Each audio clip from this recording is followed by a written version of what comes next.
anya biabago. Ani bundi bundi nemi yamga. Anya biabago. Hello. Ibondi mulumu ekene mu no ka mulumu ekene mu no de meni dalo no de jeni nde wo sini fa nde wo sifa de je sifa nde wo dalo no anya abia ku isu Igbo ozo. First of all, I have to introduce myself. My name is Nneka Igwenagu Ijelenze, one of Oka. First, I have to begin with English for the benefit of our people who don't know how to speak Igbo language and those who marry to non-Igbo, so that they will know what we are doing. We are here to promote our language. We are here to motivate people to start to speak Igbo language, the dying Igbo language, to preserve and protect our culture and inheritance. We are here to promote our culture and tradition. We will be coming on Zoom soon. This is Igbo World Class. Please support us by subscribing to our YouTube channel. Kedafia na YouTube, na Instagram. Igbo Abia. The name is Igbo Abia. Search for it and support us. If you like what we are doing, support us by subscribing. Search for it on YouTube. You will see it, so that we move forward and carry everybody along, because there are coming a time when we go on Zoom only and on YouTube. We are inviting everybody. Invite your children, your wife, your family. Call them to come, because we are going to teach a lot of things in Igbo, like folk tale, fairy tale, ABCD in Igbo, that is Igbo, and 1, 2, 3, and vowel and spellings. Our people are going to recover from this coma. They put our language. Our language is in coma. Please help us to revive it. Help us to restore it. Thank you. Now, we are going to read this. It's 100 dogs. It's a very large book. We are dealing on it since. So we are going to call the names of something and in English and interpret it in Igbo. Try to learn one thing. Try to join us so that we learn our language and regain our respect and dignity. Because they told us to speak in one voice. When we speak in one voice, there will be progress and love. But when we speak with different voices, then there will be confusion. Let's speak with one voice, Igbo language. And when you see foreigner, then you begin to speak grammar, English. Learn English and keep it. We are not saying that it's bad. It's very nice, but reserve it for foreigners, for non-Igbos. Whenever you see your brother or your sister, because speak it anywhere you are, so that your brother will recognize you by the way you speak and your language. Your brother will know, yes, this is my brother, and come closer to me. And again, I am Igbo language police. Anybody, any Igbo person that speak English to me, I will arrest the person. I am Igbo language police. If you are Igbo person and speak English to me, I will arrest you and deal with you. So bear it in mind. Yes. Now we have to start. Back to root, back to language, back to my native language, my beautiful motherland, mother tongue, Igbo. Now there is a lot of dogs, and the characteristics.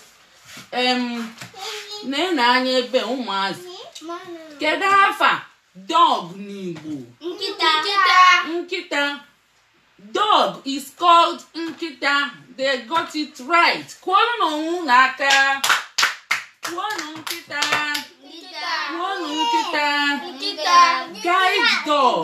Guide dog. O mean nkịta na-eche nche kwuonu nkịta na-eche nche okay die dog die dog bụ na akọlọli akọlọ achọli ya mma kwuo na achọli ya mma ifuru ya spotty dog ya ọ dị kpọmkpọmkpọm ka ihe bụ sport n'Igbo kpọmkpọmkpọm ka ihe bụ ịma na ọ dị round ka ihe bụ round n'Igbo ka ihe bụ round n'Igbo kwuo na okilikili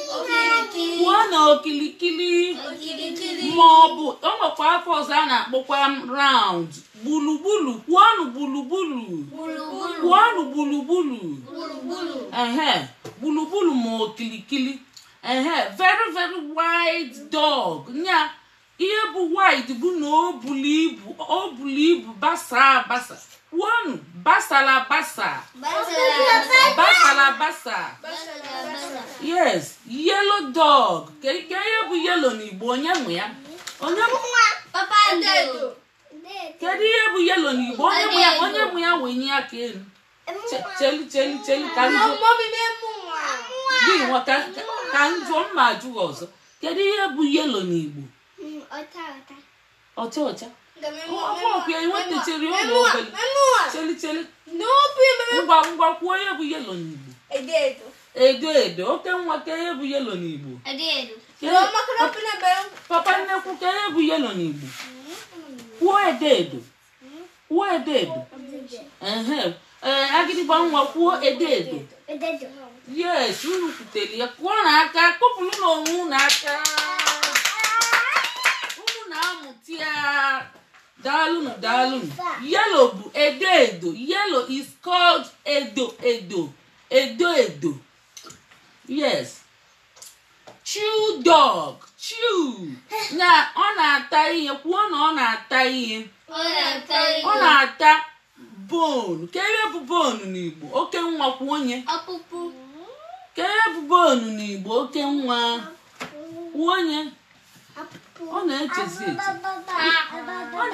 ọ dịka ọmadụ ngwa ọ dịka eyi egwu maazị ya iri ma ị ga-ekwu ya ọ sị ya onye ahụ jụọ ya njụ na-abụ ikwukwe enyi ngwa agịdịgba nwa ka ihe bụ bone n'Igbo ọkpụkpụ na ikwuteli ya n'ụma wee majaa yes kwuo ọkpụkpụ ka m wee nwa ma ịdịkwasị iri na-ekwu ịbụrụ na ikwuteli ajụkwa ya ugboro na-abụ ịkụjaba akụja ịkụjazi na akụja kwuolu na onwe na aka unu kwuteli bone is ọkpụkpụ bring your children closer bring them point at them what we are doing point at us and tell them what we mean by bone. Bone is called ọkpụkpụ. Kwuo na ọkpụkpụ. Na new dog. Ọ bịara ọfụ. Kwuo na ọfụ. New is ọfụ. So cute. Ọ dị so cute. Kedu ihe bụ cute n'Igbo? Onye ga-ekwu? Ọ mara mma. Yes, ọ mara mma. Adaobi kwuru na ọ mara mma. Ngwa ọ mara mma. Kwuo ọ mara mma, papa. Oke nwa kwuo ọ mara mma. Good. Agịdịgba nwa kwuo ọ mara mma. Ngwa kwuo n'aka. Kwuo n'aka. Good. Ọ si nekwe nke ọ si hello. Shaking the paw. Kedu ihe bụ hello n'Igbo? Onwe mbọsị anyị jụrụ ajụjụ. Onwe na onye zatalia. Ndewo. Hello, ndewo. Yes, ọ bụkwa ndewo. O mean many things. Hello means many things in Igbo.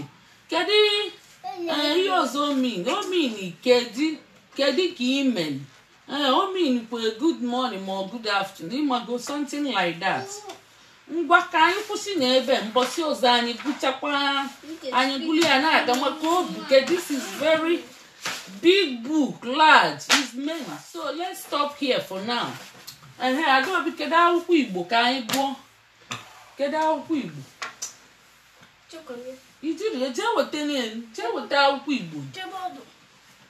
Jee weta ya anwa mgbe ijinye jee chọọ ya weta ma ọsọ. ihuru akwụkwọ Igbo nwa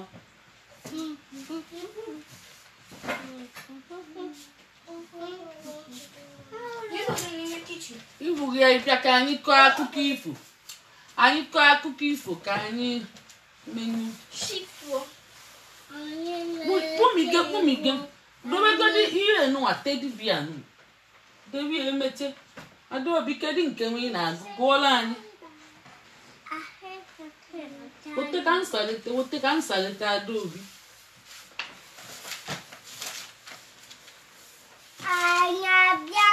anyị abịago ọ bụrụ nke anyị abịabago Adaobi gụọ ebe gụọ na-ekwu ikwuo ụsụ yispelụ ọnya ngwa bido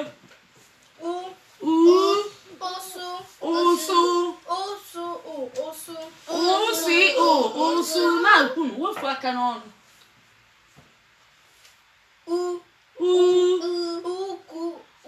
ụgụ na-ekwu na ihe Adaobi na-ekwu ngwa na-ekwu Adaobi kwuo ọsọ ụgụ na-ekwu n'ọsọ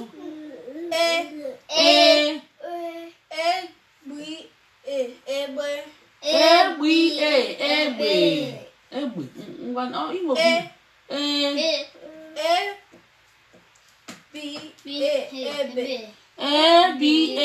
ebe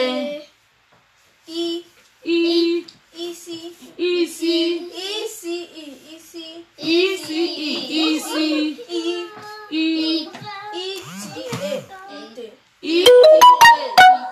kwụọnụ na Adaobi ka ọ maara agụ Igbo kwụọ n'aka cheli ka ngwa ya kọwa anya na ịmara agụ ihe na-agụ nwa Igbo tara akpụ ọgụgụ ọ dụrụ izi iche na Igbo dị izi ọgụgụ cheli ka nkọwa n'unu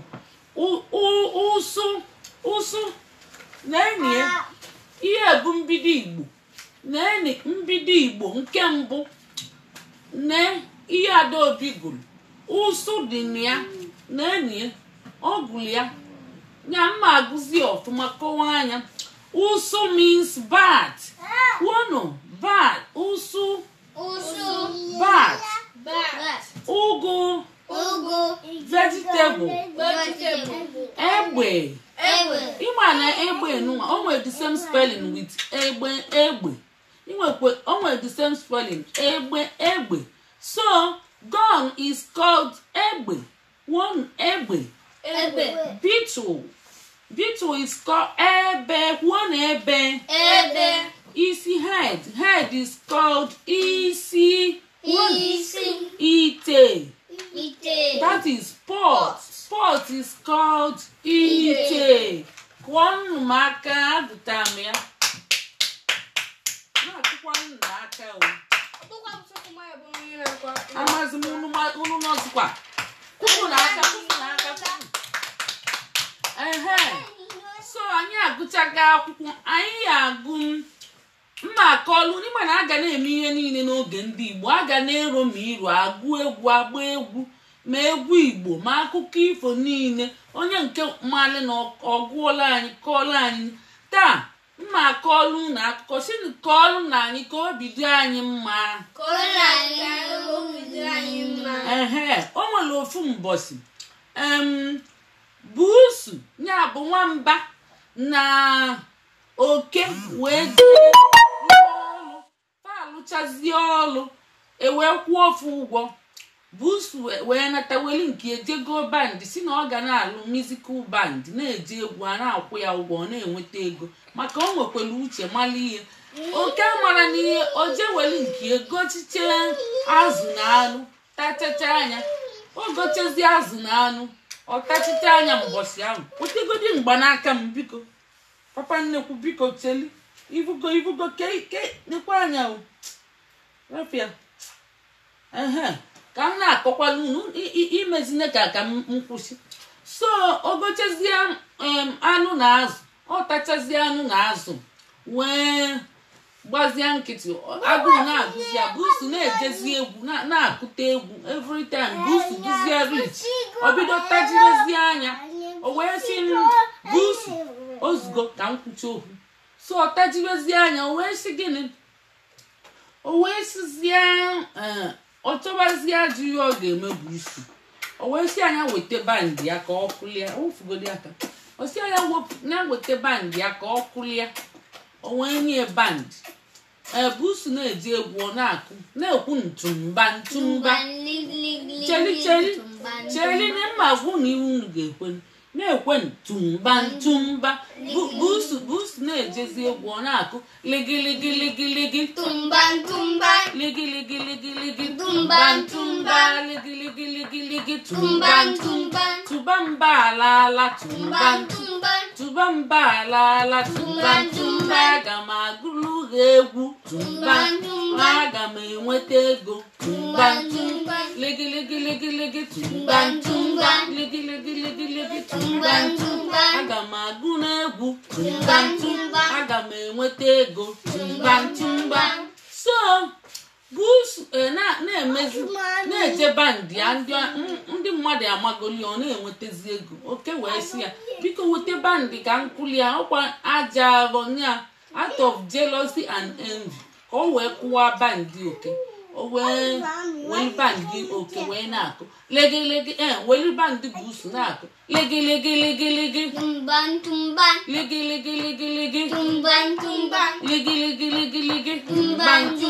tuba mba ala aga m agụ n'egwu tumba aga m enweta ego ligiligi onye anya n'anya wee weli iwe wee kụwa bandị oke wee mee gbadam wee kụwa oke wee si ya ogini nya na ọ ya akwụ ya ụgwọ bandị oke wee gbapụ ọsọ na-agba busu na-achụ ya ọnya bụ na wee luo taa oke ji busu ụgwọ ọ ya akwụ ya ụgwọ ọ ka na-achụkwu ya luo taa ka ọ wee na-achụ ya ego oji maka o ji ụgwọ ọ ya akwụ ụgwọ oji so oke na-agbakwa busu a na-achụ ya luo taa oke ka na-agbakwa busu ka na-achụkwu ya ọnya mere na busu na-achụ oke ọsọ mgbe niile kwụọ n'aka ngwa siri ka emesịa siri ka ọ dị mgbe ọzọ ngwa gwụọ na anyị emesigo ewo anyị emesigo ewo anyị emesigo anyị bụ ndị Igbo ndị na-eme ịnyanga anyị emesigo anyị bụ ndị Igbo ndị na-eme ịnyanga anyị emesigo anya na-abago ewo anya na-abago ewo anya na-abago anyị bụ ndị Igbo ndị na-eme ịnyanga anya na-abago anyị bụ ndị Igbo ndị na-eme ịnyanga anya na-abago ngwasịnịkwa ka emesịa mbosi onye ori ga-akwa nne ka anyị chọọ ngaji anyị furu efu sini ka ọ dị ka enwe amara ọfịa sini mbosi nta ka anyị chụọ ọnụ n'Owere nchi ngwa nene unu na-emekwe na-asọpọtụkwanụ Biafra freedom onye Igbo ada sọpọtụ ya ọ nara eme etie ngwa sini ka ezi nke ahụ anyị ji emechi onde